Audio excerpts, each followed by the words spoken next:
علیہ السلام نے فرمایا کافر 7 آنتوں سے کھاتا ہے، 7 آنتوں سے، اور فرمایا میرا مومن 1 آنت سے کھاتا ہے۔ اس کے وجود میں کھانے والی 1 آنت ہے، کافر 7 آنتوں سے کھاتا ہے۔ فاقہ کشی سے نورانیت پیدا ہوتا ہے، کم کھانا۔ دیکھیں نا، نبی پاک صلی اللہ علیہ وسلم نے اللہ سے فاقہ مانگ کے لیا ہے، یا اللہ 1 وقت روٹی دے، 1 وقت کا فاقہ دے، مانگ کے لیا ہے نبی پاک، مانگ کے۔ حضرت ابو ہریرہ رضی اللہ تعالیٰ عنہ فرماتے ہیں بھوک زیادہ لگتی تھی نا جب مجھے، تو میں حضرت عمر سے، ابو بکر سے، عثمان، مولا علی سے کوئی مسئلہ پوچھ لیتا تھا، اور جب میں مسئلہ پوچھتا تھا تو وہ مجھے روٹی کھلا دیتے تھے۔ جب میں ان سے مسئلہ پوچھتا تو وہ مجھے، حضرت ابو ہریرہ فرماتے ہیں مجھے بھوک لگی، میں حضرت عمر کے پاس گیا، ان سے مسئلہ پوچھا۔ ان کا رواج تھا جب میں مسئلہ پوچھتا تو پہلے روٹی کھلاتے۔ ہمارے بزرگ یہ فرماتے ہیں کہ کھانے کھلا کے دین پڑھاؤ، صرف تمہارا کتب خانہ نہیں کھلا ہونا چاہیے، تمہارا دسترخوان بھی کھلا ہونا چاہیے۔ کسی نے نبی پاک صلی اللہ علیہ وسلم سے پوچھا تھا بہترین مسلمان کون ہے؟ حضور نے فرمایا جو سلام لینے میں پہل کرے اور روٹی زیادہ کھلائے، جو روٹی ہر وقت فکر کرے یار تو روٹی کھا لائے، روٹی کھانے کی طرف توجہ دلائے۔ کھلانا سنت ہے، زیادہ کھانا اس میں بھی فرق رکھے۔ تو نبی پاک صلی اللہ علیہ وسلم کے صحابی حضرت ابو ہریرہ رضی اللہ تعالیٰ عنہ فرماتے ہیں میں نے حضرت عمر سے مسئلہ پوچھا، میں نے کہا حضور مسئلہ بتائیں، تو کہتے پہلے ان کی عادت تھی جب میں مسئلہ پوچھتا تو روٹی بھی کھلاتے، آج انہوں نے مسئلہ ہی بتایا ہے، روٹی کوئی نہیں کھلائی۔ تو مجھے کہنے لگے ابو ہریرہ تو سوچتا ہوگا روٹی نہیں اس نے پوچھی، تو نے کب سے کھانا نہیں کھایا؟ میں نے کہا آج صبح سے۔ تو جناب عمر کہنے لگے میں نے کل صبح سے نہیں کھایا۔ چل ابو بکر صدیق کے گھر مسئلہ پوچھتے ہیں۔ کہتے جناب صدیق اکبر کے دروازے پہ گئے، جا کر کے ان سے مسئلہ پوچھا۔ ان کی بھی عادت تھی جب کوئی مسئلہ پوچھنے جاتے تو دسترخوان بچھا لیتے، کہتے آؤ روٹی بھی کھلاتا ہوں مسئلہ بھی بتاتا ہوں۔ کہتے گئے تو انہوں نے بھی مسئلہ بتایا، روٹی کوئی نہ پوچھی۔ تو کہنے لگے عمر ابو ہریرہ تم لوگوں نے کل پرسوں سے نہیں نہ کھایا ہوگا۔ اور ابو بکر کو 4 دن گزر گئے ہیں، تھوڑا سا دودھ ملا ہے یا کھجور ملی ہے، روٹی کوئی نہیں ملی، چلو در رسول پہ چلتے ہیں، آؤ حضور کی بارگاہ۔ کہتے ہیں نبی پاک کی بارگاہ میں آئے، حضور نے چہرے دیکھے، کریم سے مسئلہ نہیں پوچھنا پڑا۔ میرے مصطفیٰ کریم نے فرمایا بھوک لگی ہوئی ہے تم تینوں کو؟ 3-4 دن ہو گئے؟ اللہ کے رسول نے فرمایا مجھے پورا ہفتہ ہو گیا ہے۔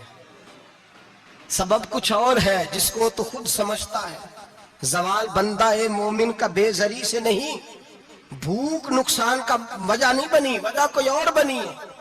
رشوتیں جو بازار گرم ہوئے ہیں لوٹ مار کے، یہ روٹی کے لیے نہیں، یہ زیادہ کھانے کے لیے، یہ بینک بیلنس کے لیے گرم ہے۔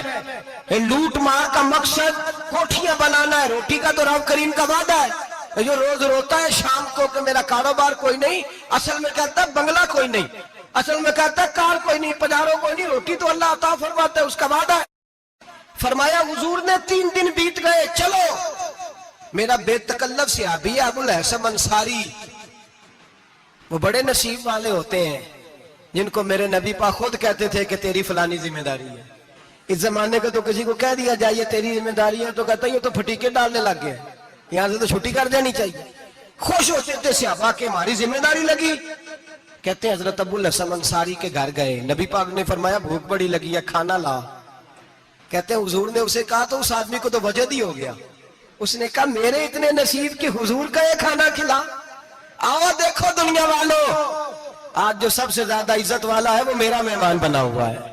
فرماتے ہیں وہ دوڑے گئے، بکری اٹھائی، ذبح کی، بیوی کو کہنے لگے روٹی تیار کر، ادھر کھجوریں توڑی، انگور توڑے، کہنے لگے حضور آپ جب تک تناول کریں تب تک کھانا پک جاتا ہے۔ حضرت عمر کہتے ہیں روٹی پک کے آئی، بڑا پیارا گوشت، بڑا اچھا سالن، بڑا خوبصورت خلوص والا کھانا۔ فرماتے ہیں میں نے بڑا ہی کھایا۔